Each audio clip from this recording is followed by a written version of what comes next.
estimate natin is 1.6 million and increasing pa po yung number ng mga tao. Prepared po kami para sa kahit hanggang 3 minutes. Of course, makikita natin na napakit na anong insidente.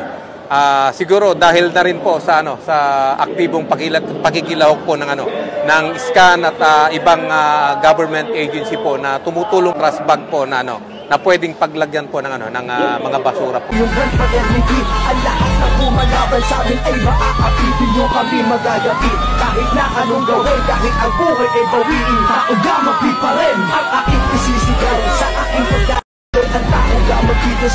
May perma niya, may dedication niya. Nakipag-usap ako, may ilang kasama ako kay Governor Chavit na poging-pogi pa rin, naka-long sleeves ng sariwan-sariwa.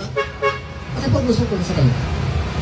Naglabas siya, nagkwento siya ng lahat ng sama ng loob. Sanabi niya, kinwento niya how he spent hundreds of millions of pesos to promote the candidacy of Bongbong Marcos. Na initially, nagsimula siya. Nakiusap sa kanya. Ayan, nakikinig si Senator Amy Marcos. Senator Amy, magsalita ka. Lumapit kayo kay Governor Chavit. Humingi kayo ng tulong. Tulungan mo kami. At sinabi niya, kaibigan mo, sasabihin ko sa iyo, hindi ka siguro magiging pangulo kung hindi tumulong si Chavit Singson. Pero bakit galit na galit sa iyo? Then somebody doon sa grupo, tinanong siya, Governor, ano ba gusto mangyari ngayon? Dapat ibagsak na yun si Marcos, sabi ni Chavit Singson, dapat ibagsak na yan si Marcos. Picturean kita. Bakit po? Galit ako sa kanya. Galit ako sa kanya. Bakit magagalit sa iyo si Chavit Singson? Bakit magagalit sa iyo? At bakit sinasabi niya na dapat ka nang ibagsak sa, may problema sa iyo. Lahat ng mga, karamihan, hindi naman siguro lahat, ng nakapaligid sa iyo. Kaya mo nakaaway yung mga tao, nakaaway mo yung mga tao, tumulong sa iyo para maging presidente ka. Nakaaway mo sila. Imagine si Chavit Singson makakaaway mo. Bakit mo makakaaway si Chavit Singson? Bukod sa kapwa mo Ilocano, isipin po ninyo yan. Ngayon, ang tanong dyan. Sa lansangan, mapipilitan ang Armed Forces of the Philippines to withdraw support from the Commander-in-Chief. Ito ang pinakamabilis na transisyon. Hindi tayo lalabas doon sa constitutional line of succession. Ibig sabihin po, nasa batas pa rin ang pagkilos natin. Let the constitutional line of duty of the Armed Forces be their call of conscience. Ano po yun? That the Armed Forces of the Philippines shall be the protector of the state and the people. And Marcos and Romualdez are not the state. They are not the government either. Ibig sabihin po, mapapadali ito lahat kapag nanindigan ang AFP kasama ang PNP to withdraw support from the Commander-in-Chief. That will render Marcos inutile, and therefore a transition of power as stated by the Constitution can take place. And then huhulihin natin si Marcos, si Romualdez at sila Saldico, papanagutin sila at bawiin ang ninakaw at dinambong na Ito ay lungga ng mga payaso, mga clown, dahil nandyan si Robin Padilla, isama ko na si Chief Ilay Escudero.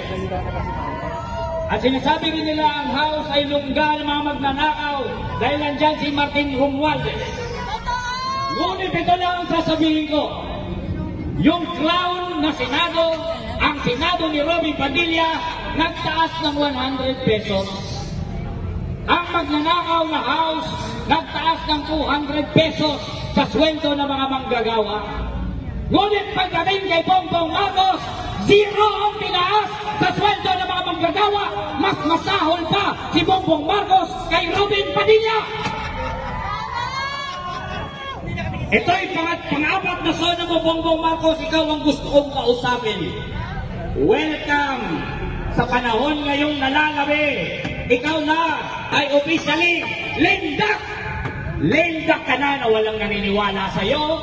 walang makikinig sa'yo. Ang Supreme Court, hindi ka pinapaniwalaan at dapat ikaw ay bumawi na lang sana sa manggagawa. Ngunit kahit na ganon, hindi mo pa rin mawala sa iyong sarili na ikaw ay anti-manggagawa, sahod na hindi nakabubuhay, starvation wages, contractualisasyon, right sizing, yan pa rin ang iyong pinagkakaabalahan. Kaya ikaw ay dapat kasigilin at sa iyong pagsingil namin, titindig ang mga manggagawa at masang Pilipino na lang ang titindig at lalaban sa mga Duterte. At pag lumaban kami sa mga Duterte at nanaig ang manggagawa at masang Pilipino, isasama ka namin sa basurahan ng kasaysayan. Mabuhay ang manggagawang Pilipino! Mabuhay ang uling manggagawa!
natin kung anong yung mga kahirapan na dapat yung solusyon na yan.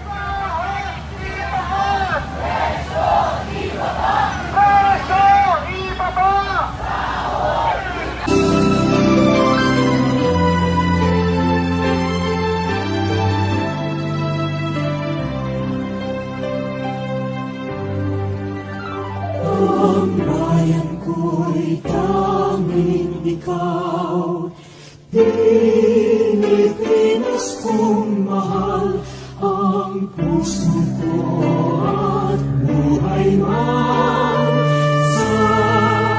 Ang bayan! Tabi! Tabi! Tabi! Tabi! Duterte para Bibi! Ako ibig!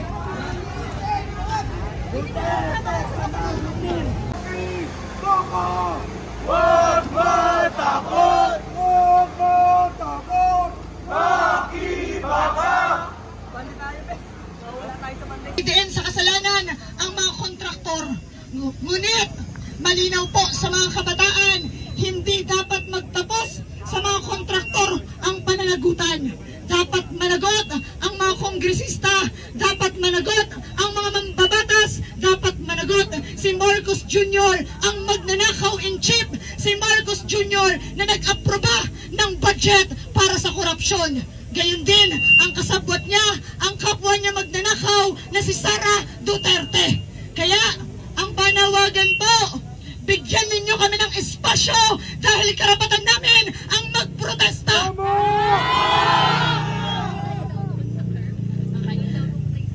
Mga kasama, ngayon po, tayo ay maglilipat doon sa may kanto, sa may EDSA. Ang tao, ang bayan! Ngayon ay lumalaban! Ngayon ay lumalaban! Ang tao, ang bayan! Abante na po mga kasama! Mga kurakot! Kulong na yan! Mga kurakot! Kulong na yan! Mga kurakot! Kulong na yan! Mga kurakot! Kulong na yan!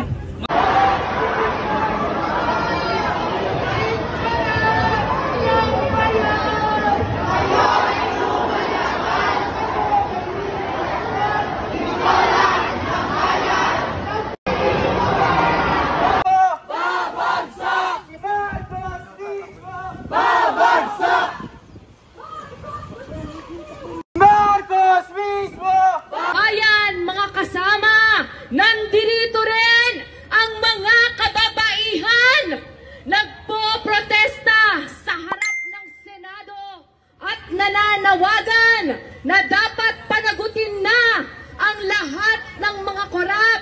Dapat litisin na ang dapat litisin at dapat makonvict na si Sara Duterte.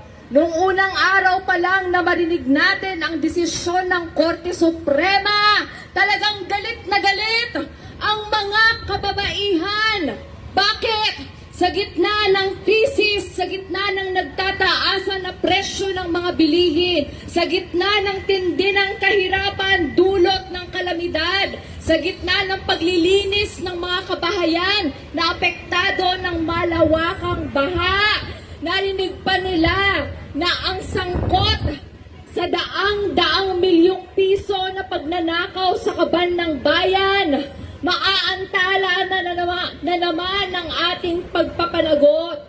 Ngunit sinasabi rin ng mga kababaihan na hindi tayo papayag. Papayag ba kayo na makatakas ang mga tiwali?